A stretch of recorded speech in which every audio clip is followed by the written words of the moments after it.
First time the guy came in the middle of the night, about 2:30, 3 a.m., and our back door had this sensor on it, made a very signature noise. And if you live in your house, you know the noise is in your house. And for whatever reason, it just woke me up from a dead sleep, and I knew what I heard, and there's the only thing that would make that noise. So I kind of snaked my way out the hall and down to the top of the stairs. And when I hit the top of the stairs, I heard the dog growl, and the door closed back. So I knew that was somebody leaving. We have a huge fucking dog.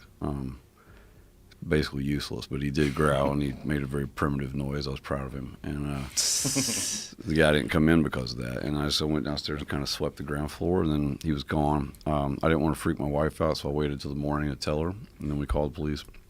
Of course, one of the neighbors got it on like a ring cam in the back alley, the guy leaving and going down the street, so I had a very clear view of him. And so for whatever reason, my wife and the kids, they had to go on down to where we actually live. I was working that week in Nashville, probably mixing a record or something, so I had to stay behind. And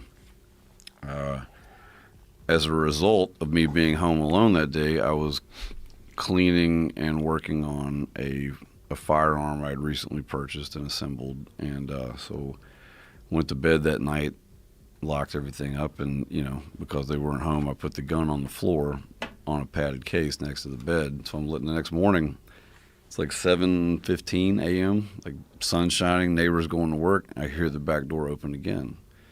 And I was like, this can't, you know, what the fuck? Is that like the maid? Who would be here that early? And I guess out of paranoia or whatever reason, I grabbed that gun and just went to the top of the stairs to look. I still think it's the maid. And when I hit the top of the stairs and looked down the staircase, same guy, same clothes, just standing in my living room, rolling the cord up on my headphones. And I was like, well, all right. I was almost impressed.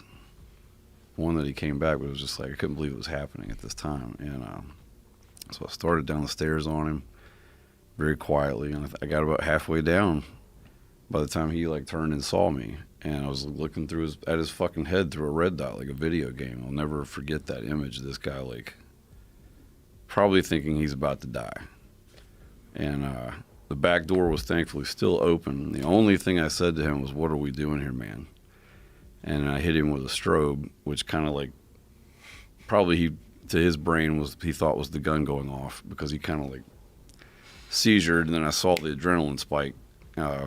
And he turned and went out the back door and jumped clean off my fucking porch, like never hit a single step, and ran at the back gate. He had latched it, and I saw this on the video later. When he came in, he shut the back gate back. So he hit that back gate on a dead run, and just like blew it to hell.